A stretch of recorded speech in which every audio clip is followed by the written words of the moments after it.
بسم الله والصلاة والسلام على أشرف المرسلين. مرحبا بكم. اليوم جبت لكم مملحة صيفية خفيفة رقية وبعجينة قطنية. وصفة تخرج لك كمية لاباس بيها، تصلح لخرجاتكم للبحر بيكنيك. الطعم تاعها لا يقاوم، النتيجة روعة. قبل ما نبداو الفيديو تاعنا نهار اليوم، حبيت نطلب منكم طلب بسيط من القلب. إذا عجبكم المحتوى تاعي وعجبوكم الوصفات، نتمنى أنكم تدعموني وتشتركوا في القناة. دعمكم هو اللي يخليني نستمر ونقدم لكم كل ما هو جديد. لما نطول عليكم، خلونا نبدأ وصفتنا لنهار اليوم.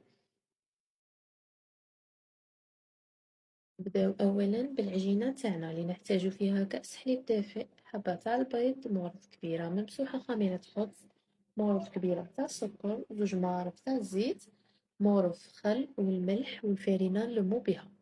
أول حاجة نخلطو الحليب تاعنا، الخميرة والسكر مليح بالفوي. بعدها نضيفولها حبة تاع البيض ونضيفولها الزيت والخل، نخلطو كامل هاد المكونات مع بعض. بعدها نضيفو الملح والفارينة نلمو بيها.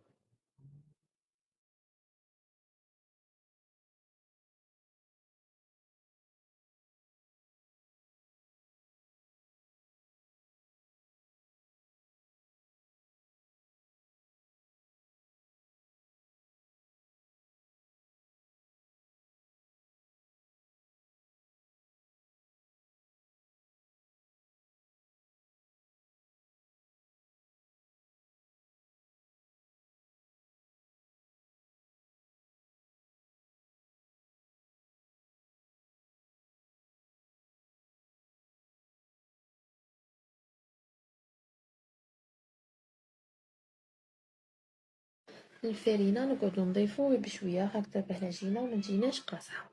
بعد ما نلمو كامل العجينة تاعنا، نديرو المغرف تاع الزيت في الغيسيبيون اللي كنا خلطنا فيه، ونوضعو عليها العجينة ونخلوها تخمر.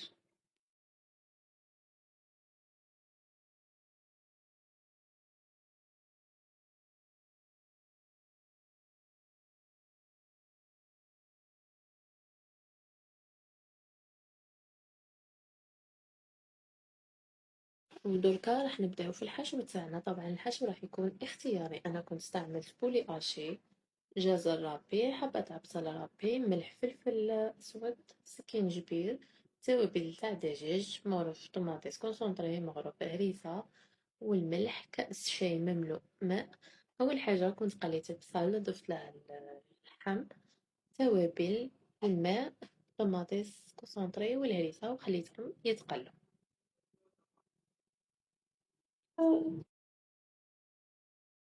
هنا بعد ما خمرتنا العجينة تاعنا، راح نجيبوها نقسموها على زوج، باسكو راح تكون عندنا شوية كمية كبيرة.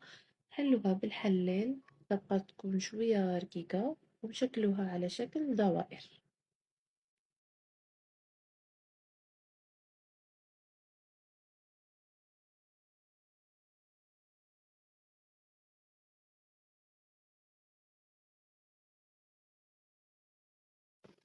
هنا بعد ما كونا كامل الحبات تاعنا، راح نوضعو في الطبقة الأولى فرماج فوندو أو أي فرماج كان متواجد عندكم في البيت.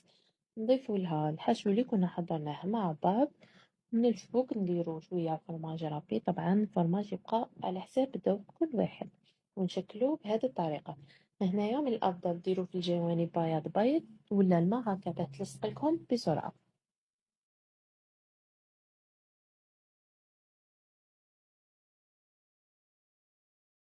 بعد ما كملنا التشكيل تاعنا كامل، راح نغمدوها أولا في البيض بيضة كاملة، بعدها الخبز المرحي. في نفس الوقت راح نوضعو الزيت تاعنا يسخن باه نقلو الحبات تاعنا.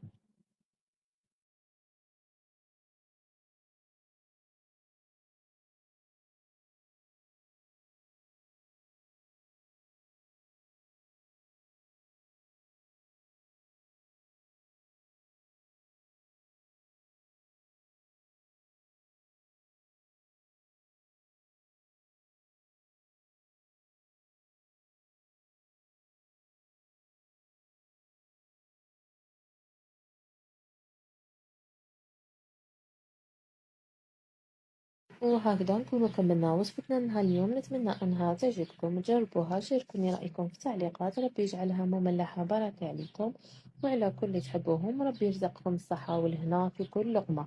إذا عجبكم الفيديو ما تنسوش تشتركوا في القناة وتفعلوا الجرس هكذا باه يوصلكم كل جديد. في أمان الله.